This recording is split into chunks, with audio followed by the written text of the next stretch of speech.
Friends, कैसे हैं आप लोग। Good morning all of you. तो दोस्तों, जैसा कि मैं आप लोग को प्रीवियस वीडियो में कुछ इंट्रोडक्शन दिया था कि आपके लिए कुछ लाइव क्लासेस लेकर के आ रहा हूं, तो दोस्तों आज उसी के आगे ठीक आप लोग के लिए मैं C++ का एक सब्जेक्ट लेकर के आया हूं, जिसके तहत मैं बताऊंगा कि C++ क्या होते हैं। इसके इंट्रोडक्शन की ओर आज हम लोग चलेंगे। तो इससे पहले दोस्तों, अभी तक आप मेरे चैनल पे नए हैं या फिर मेरे वीडियो को पहली बार देख रहे हैं, तो आपसे रिक्वेस्ट है कि जल्द से जल्द मेरे चैनल को सब्सक्राइब करें और डेली रूटीन का जो भी क्लास है, जो भी टाइमिंग है, उस टाइमिंग को मिस ना करें। आप उस टाइम पे लाइव क्लास को जरूर अटेंड करें। तो दोस्तों, आज मैं आप लोग को इस लाइव क्लासेस के ड्यूरेशन में बताऊंगा कि C++ क्या होता है, इसके पढ़ने के कौन कौन से फायदे होते हैं, या फिर ये किनके द्वारा डेवलप किया गया और क्यों डेवलप किया गया। तो दोस्तों चलिए, आप लोग का बिना टाइम वेस्ट किए हुए मैं आप लोग को ले चलता हूं आज के इस C++ की ओर। तो दोस्तों, सबसे पहला चीज मैं बताना चाहूंगा कि C++ जो है वो C लैंग्वेज का ही एक्सटेंडेड वर्जन है। यानी कहने का मतलब है दोस्तों कि C लैंग्वेज को ही एक्सटेंड करके, दैट मीन्स इसमें कुछ न कुछ अल्टर करके या फिर कुछ न कुछ चेंज करके इसका नाम दे दिया गया C++। That means advance version of C programming language is known as C++। एक लाइन में बोल सकते हैं दोस्तों कि C++ जो है वो C लैंग्वेज का ही एक एडवांस वर्जन होता है, जिसमें कुछ न्यू फीचर्स को ऐड किए गए हैं। तो दोस्तों चलिए हम लोग सीखते हैं कि आखिर इसको ऐसा क्यों किया गया। तो सबसे पहला रीजन था दोस्तों कि C लैंग्वेज जो हमारा था वो क्लास एंड ऑब्जेक्ट बेसिस पे काम नहीं करता था, जबकि इस लैंग्वेज जो है C++ वो बिल्कुल क्लास एंड ऑब्जेक्ट बेसिस पे ये पूरी तरह से रन करता है। तो इसीलिए दोस्तों बोला गया कि एक नया फीचर्स, जिसमें कुछ न कुछ नया फीचर्स को डाल दिया जाए और उसको नाम को चेंज करके उसका एक्सटेंडेड बना दिया गया, दैट मीन्स C से C++। तो दोस्तों चलिए हम लोग जानते हैं कि ये महारथी आखिर थे कौन, कौन ऐसे वैज्ञानिक थे जो ये करने का क्षमता रखे थे। तो मैं आप लोग को बता दूं दोस्तों कि ये करने वाले महान वैज्ञानिक जो थे वो थे बजार्ने अस्ट्रोअस्ट्रप। याद रखेंगे दोस्तों, काफी इंपॉर्टेंट नेम है, पूछा जाएगा एग्जाम में भी कि C++ का डेवलपमेंट किनके द्वारा किया गया। तो एक लाइन में बताएंगे दोस्तों कि C++ को डेवलप करने वाले महोदय जी का नाम था बजार्ने अस्ट्रोअस्ट्रप, जो कि 1979 में C++ लैंग्वेज का डेवलपमेंट किए थे। तो दोस्तों ये था हमारा C++।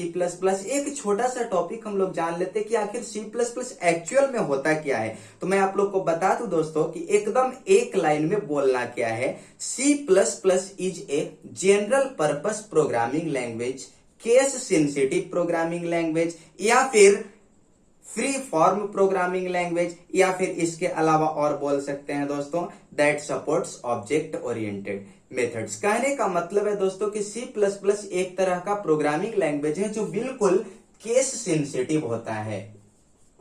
केस सेंसिटिव कहने का मतलब दोस्तों कि यदि आप प्रोग्रामिंग स्मॉल लेटर में कर रहे हैं तो पूरा का पूरा स्मॉल लेटर में ही करें, यदि आप कैपिटल लेटर में कर रहे हैं तो पूरा का पूरा वो कैपिटल लेटर में ही करें, या फिर जहां पे कैपिटल लेटर्स का यूज होगा वहां पे कैपिटल देना होगा, जहां पे स्मॉल लेटर्स का यूज होगा वहां पे स्मॉल लेटर्स भी देना होगा। तो इस चीज को हम लोग बोलते हैं केस सेंसिटिव। केस सेंसिटिव कहने का मतलब आप थोड़ा सा भी चेंज कर देते हैं तो वहां पे आपका प्रोग्राम गलत हो सकता है। तो ये चीज मैं आगे के प्रोग्राम में बताऊंगा दोस्तों कि जब प्रोग्रामिंग होगा तो इसमें केस सेंसिटिव कैसे काम करता है।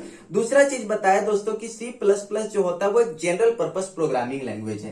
कहने का मतलब है कि जो भी जनरल पर्पस प्रोग्रामिंग लैंग्वेज, कहने का मतलब दोस्तों कि जितने भी प्रोग्रामर होते हैं, जितने भी छोटे छोटे प्रोग्रामर हैं, या फिर छोटे छोटे एप्लीकेशन डेवलपमेंट में या फिर वेब डेवलपमेंट में जिस लैंग्वेज का यूज किया जाता है नॉर्मल तरीके से, उसी को हम लोग बोलते हैं जनरल पर्पस प्रोग्रामिंग लैंग्वेज, जो कि हमारा C++ है। यानी बोल सकते हैं दोस्तों C++ is a general purpose programming language that supports object oriented and procedural language. कहने का मतलब है दोस्तों कि C++ जो है एक तरह का जनरल पर्पस प्रोग्रामिंग लैंग्वेज है जो कि ऑब्जेक्ट क्लास एंड ऑब्जेक्ट पे बेस्ड होता है, जैसा कि मैं अभी आप लोग को बताया। तो इसी तरह से दोस्तों ये था हमारा C++ छोटा सा चीज कि ये क्या होता है, तो इसके बारे में आप लोग को बताया। तो आगे मैं बताना चाहता हूं दोस्तों कि आखिर C++ को किस तरह का लैंग्वेज बोला जाता है। तो एकदम एक इंपॉर्टेंट पॉइंट है दोस्तों, याद रखेंगे C++ को हम लोग MLL, कहने का मतलब मिडिल लेवल लैंग्वेज भी बोलते हैं। आपके ऑब्जेक्टिव में पूछा जाएगा दोस्तों, ऑब्जेक्टिव क्वेश्चंस के रूप में कि C++ कैसा लैंग्वेज है, तो वहां पे ऑब्जेक्टिव में हम लोग टिक आउट करेंगे किसको, मिडिल लेवल लैंग्वेज को। उसके बाद मैं आप लोग को बता दूं दोस्तों कि C++ जो होता है वो हाई लेवल और लो लेवल दोनों का कॉम्बिनेशन होता है। दोनों कॉम्बिनेशन होने की वजह से दोस्तों इसको हम लोग नाम दे दिए middle level language. That means इसमें कुछ फीचर्स जो है वो हाई लेवल लैंग्वेज का भी होता है और कुछ फीचर्स लो लेवल लैंग्वेज का भी होता है। उसके बाद दोस्तों मैं आप लोग को थोड़ा सा बताना चाहता हूं कि C++ किन किन चीजों को सपोर्ट करता है। तो थोड़ा सा मैं अपने वर्ड को इरेज कर लेता हूं, ध्यान से बने रहेंगे सारे लोग। जिन किन्हीं को किसी तरह का क्वेश्चन से राइज करना है वो आकर के मेरे कमेंट बॉक्स में लिखें, जल्द से जल्द उनके आंसर दिए जाएंगे।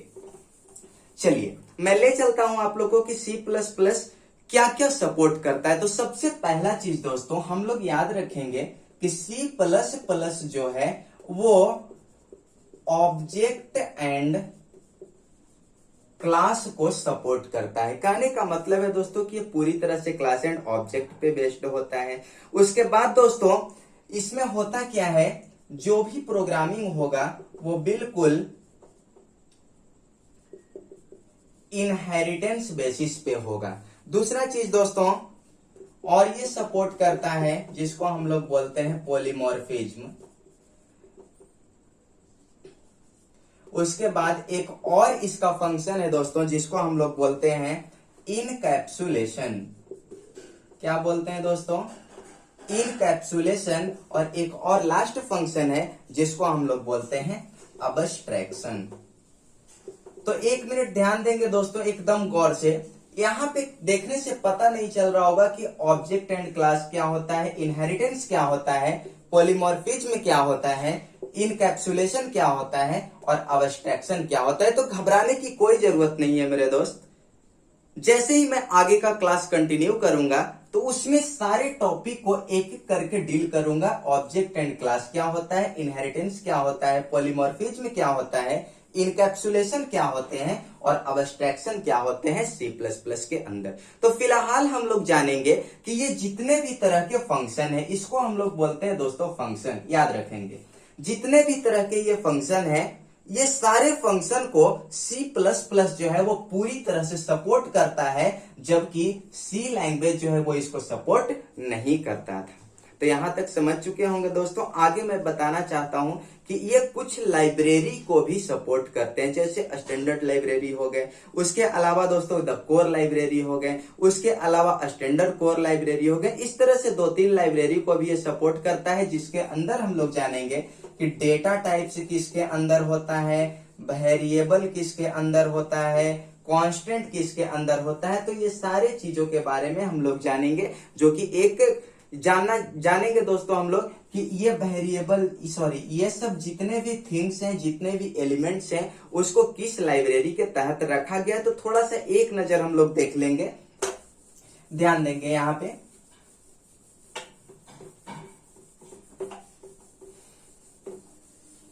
देखेंगे अभी अभी मैं आप लोग को बताया दोस्तों कि C++ कुछ लाइब्रेरी को भी सपोर्ट करता है। तो याद रखेंगे C++ जो है वो जनरली 3 लाइब्रेरी को सपोर्ट करता है, जिसमें सबसे पहला लाइब्रेरी को हम लोग बोलते हैं the core library.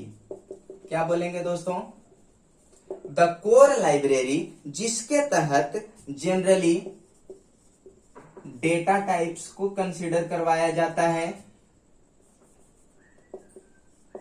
Data types को रखा जाता है, वेरिएबल एंड कांस्टेंट को भी रखा जाता है। इसके अलावा दोस्तों जितने भी तरह के लिटरल्स होते हैं,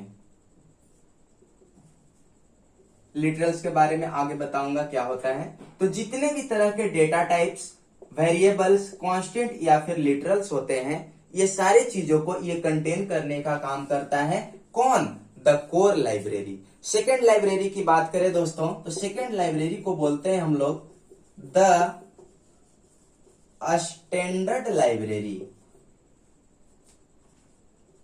द स्टैंडर्ड लाइब्रेरी जो कि सपोर्ट करता है दोस्तों जितने भी तरह के फंक्शन होते हैं। जैसे अभी हम लोग 4-5 फंक्शन देखे थे थोड़ा सा पहले, तो जितने भी फंक्शन होते हैं उसको एक अलग लाइब्रेरी में रखा गया और उस लाइब्रेरी का नाम दिया गया the standard library. Next library की बात करें दोस्तों, तो नेक्स्ट लाइब्रेरी को हम लोग बोलते हैं द स्टैंडर्ड टेम्पलेट लाइब्रेरी, जिसके तहत हम लोग जनरली किसी भी तरह के मेथड्स को डिक्लेयर करवाते हैं। मेथड्स के बारे में भी बताऊंगा कि मेथड्स क्या होते हैं, कैसे इसको डिक्लेयर किया जाता है, तो ये सारे चीजों के बारे में आप लोग को बताऊंगा। तो ये छोटा सा चीज था दोस्तों इंट्रोडक्शन के रूप में जानने के लिए कि C++ क्या होता है, किनके द्वारा डेवलप किया जाता है, कब डेवलप किया गया था, या फिर C++ कौन कौन से एलिमेंट्स को सपोर्ट करता है। इसके बाद दोस्तों इसके अंदर कितने तरह के लाइब्रेरी होते हैं और कौन लाइब्रेरी किस तरह के एलिमेंट्स को कंटेन्स करता है, इतना चीज हम लोग अभी तक जाने। तो थोड़ा सा दोस्तों और हम लोग जान लेते हैं कि आखिर इसका यूज कहाँ कहाँ पे होता है। तो यूज के लिए मैं बता दूं दोस्तों आप लोग को कि C++ जो लैंग्वेज होता है इसको जनरली हम लोग जितने भी तरह के एप्लीकेशन होते हैं वो सारे को डेवलप करने में यूज करते हैं। जैसे इसका यूजेज मैं आप लोग को दिखाता हूं। बात करें यूजेज ऑफ C++ का, यानी C++ का यूज कहां पे किया जाता है, तो सबसे पहला बात करते हैं दोस्तों C++ का यूज जो है वो सबसे पहला जितने भी तरह के विंडोज एप्लीकेशन होते हैं। विंडोज एप्लीकेशन कहने का मतलब दोस्तों जो कि हम लोग कंप्यूटर सिस्टम में इंस्टॉल करते हैं, जैसे क्रोम ब्राउजर हो गया, गूगल हो गया, मोजिला फायरफॉक्स हो गया, इसके अलावा फोटोशॉप हो गया, पेज मेकर हो गया, ये सब जितने तरह के एप्लीकेशन है जिसको हम लोग विंडोज एप्लीकेशन बोलते हैं वो सारे में हम लोग किसका यूज करते हैं दोस्तों? C++ का यूज किया जाता है। तो बोला जा सकता है कि जितने भी तरह के एप्लीकेशन होते हैं वो सारे को बनाने के लिए लार्ज स्केल पे हम लोग C++ लैंग्वेज का यूज करते हैं। उसके बाद दोस्तों नेक्स्ट बात करें कि नेक्स्ट कहां पे यूज किया जाता है, तो बता दूं आप लोग को कि जितने भी तरह के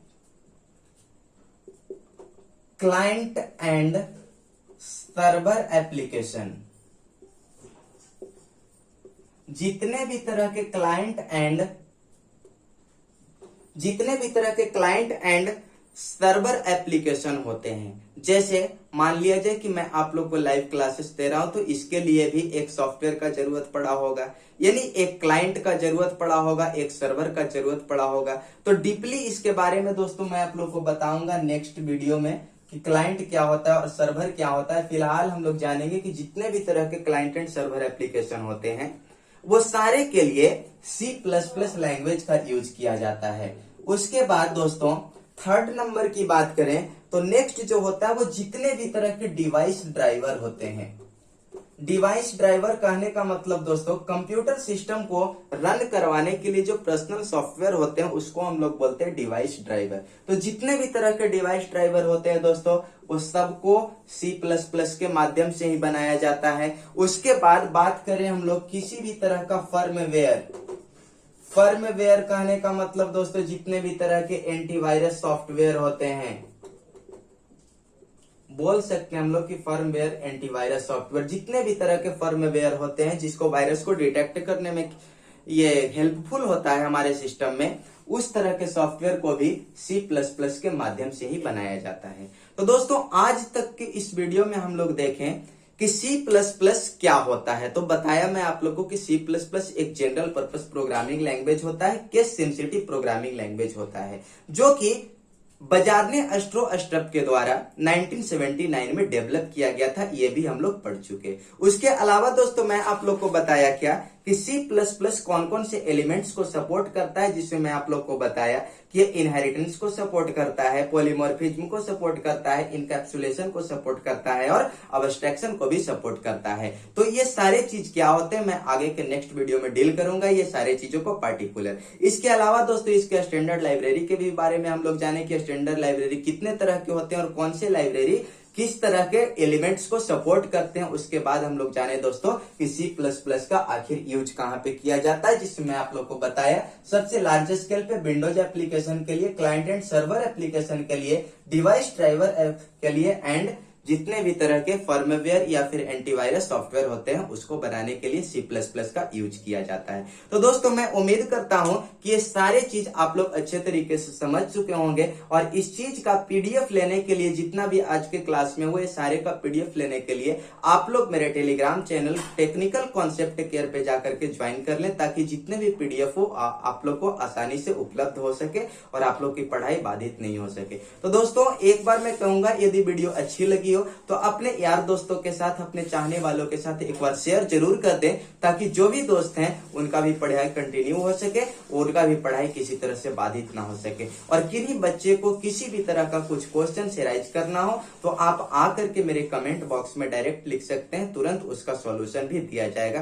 तो दोस्तों आज के इस वीडियो ट्यूटोरियल में इतना ही रहने देता हूं, फिर मिलेंगे नेक्स्ट वीडियो ट्यूटोरियल में C++ का ही, जिसमें मैं आप लोग को बताऊंगा एलिमेंट्स ऑफ C++ के बारे में कि C++ के एलिमेंट्स क्या होते हैं। ठीक है दोस्तों, तो आज मैं इतना ही रखता हूं, फिर मिलेंगे नेक्स्ट वीडियो में। धन्यवाद।